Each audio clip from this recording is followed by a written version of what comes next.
Hey everybody, this is Mr. Moffin coming back at you with another APUS video.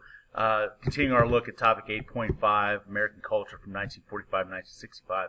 Previously we were talking about the expectations of women socially in this time period. And once again, a lot of that is going to be heavily promoting a traditional domestic, conservative kind of attitude. Now that being said though, we are still seeing a growth in women working outside the home. But of course, that's going to be coming with a lot of additional challenges. And many of those challenges we'll talk about when we get to the women's rights movement later on this unit. But from an economic perspective, understand that women are going to be making just a fraction of what men are going to be making in the workforce. Same education, same experience, same job, getting paid about 60% of what a man is going to be making.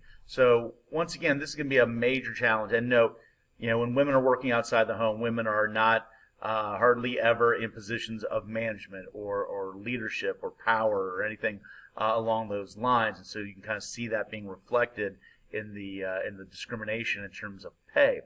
And speaking of the U.S. as a U.S. society socioeconomically, it is also important to keep in mind the impact of the affluent society by Galbraith. In this, he highlights. Now, granted, this book is really more from kind of an economist point of view, so it's a little wonky. But the basic premise is that as we get into the late 1950s, America is clearly the number one nation on earth. It's got the highest standard of living on earth. In fact, the highest standard of living in the history of the world. And so there is a sense that hey, maybe America, we've made it. We've achieved the goals that we have been striving for as a society.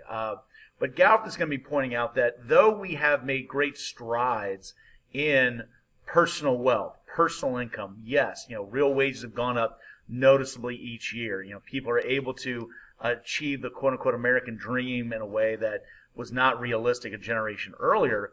That all being said, there's also some areas for concern that, we have maybe achieved a lot of private wealth and private affluence in our society, but we have neglected a lot of the public needs that would have to be addressed. And what we mean by that is commonly called what you call social infrastructure. The idea being that, we might be the most affluent country on earth, but have we funded our schools the way that we should?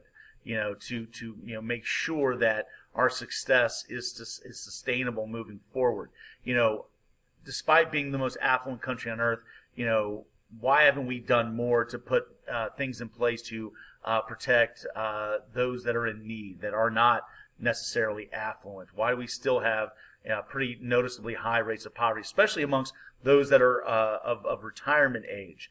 Why haven't we dedicated more to providing public health care for Americans? We don't have much of a health care system at all. There's no public health insurance yet at this point. So these are some of the concerns that Galbraith has, and that how can we be this great affluent society while neglecting many of these other things?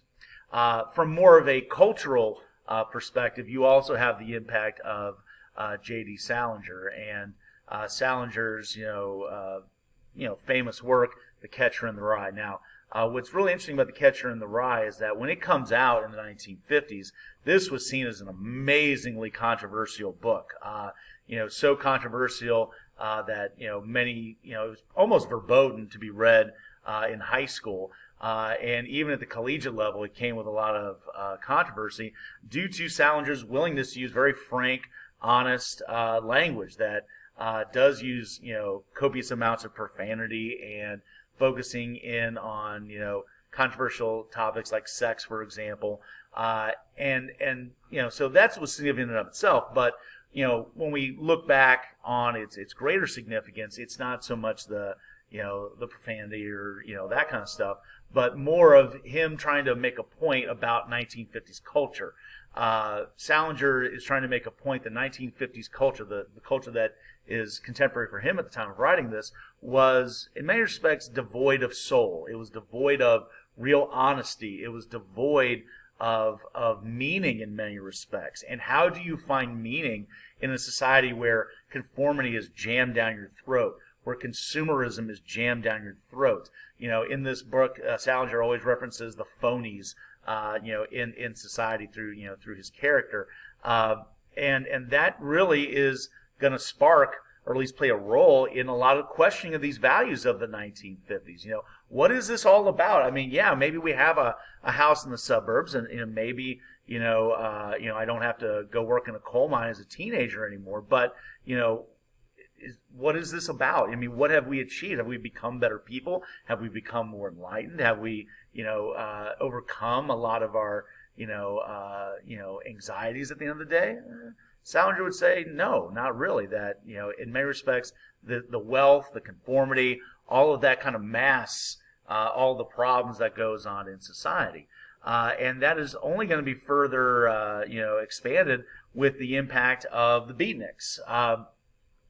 At a time where there's going to be a sense that, everyone needs to look a certain way and confined to certain roles and have a certain life path with certain life goals and things like that, a segment of the youth population, I'm not going to say the majority or even close to the majority, but in certain pockets of urban youth society like New York, San Francisco, places like that, there's going to be a sense of rejecting that on some level.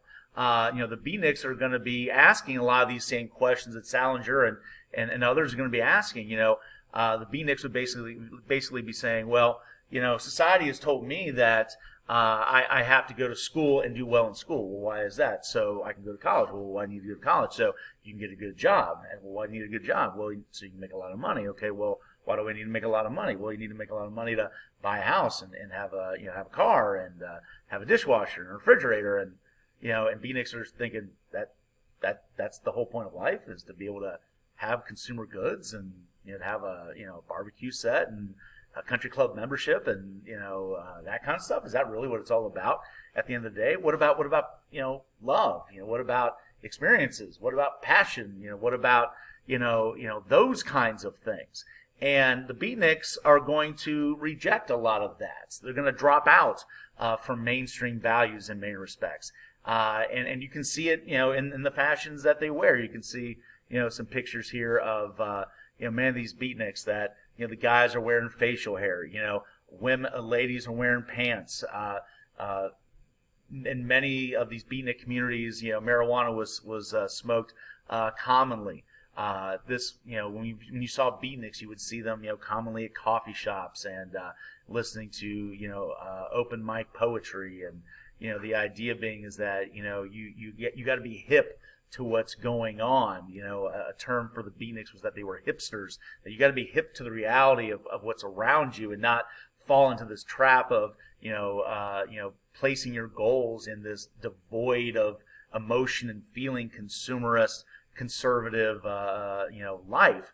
And so in many respects, these folks are the dropouts of society, and these hipster Beatniks are going to have some troubadours, if you will, in the world of writing. And it's going to be, for the most part, these two guys, Allen Ginsberg on the left and Jack Kerouac on the right.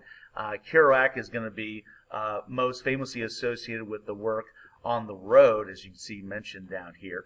And, in this work, Kerouac, once again, like many of the other Beatnik works of the time, pointing out the lack of soul in American life as it existed at the moment. And, Kerouac champions the idea that you need to chart your own path. You need to, go out there and live your life for experiences. And you don't have to follow this traditional route of go to school, go to college, get married, have kids, and, move to suburbs. You don't have to follow that path. That path is not necessarily going to put you, towards enlightenment. You need to go out there and live experiences. And if those experiences, get you into a passionate love affair, then that's what life's about. Or, it might lead you into a barroom brawl, but that's part of life as well, that you don't have to fit into these, roles that society paints for you. You make your own path. You do what you feel is right. Let your emotions, let your passion dictate where you go. Don't let these other external things, don't let the powers that be, don't let, the teachers and the ministers and the politicians tell you how you're supposed to live your life. Live it, on your own terms. Ginsburg on the left, with How, which is a poem, is going to be, echoing many of those same sentiments that, our consumer society, our conservative society is crushing us. It's killing our soul. It's destroying who we are. And, we are crying out as a public, crying out as a youth movement for something different, something more, something of significance, something spiritual in many respects, but spiritual in a non-traditional kind of way. And so what we see happening in the late 50s, coupled with the rock and roll movement, something's bubbling beneath the surface here.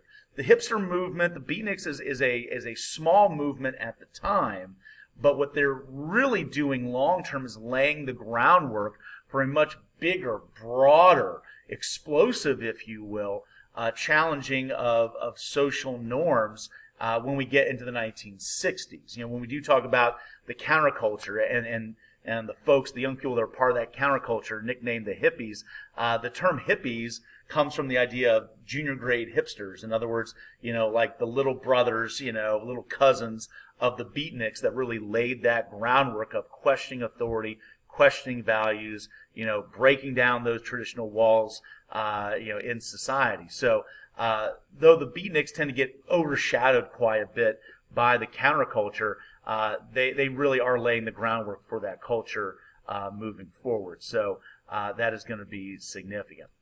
All right, I'm going to go ahead and leave it there for now. We'll see you with one more video focusing in on the assassination of President Kennedy. We'll see you then.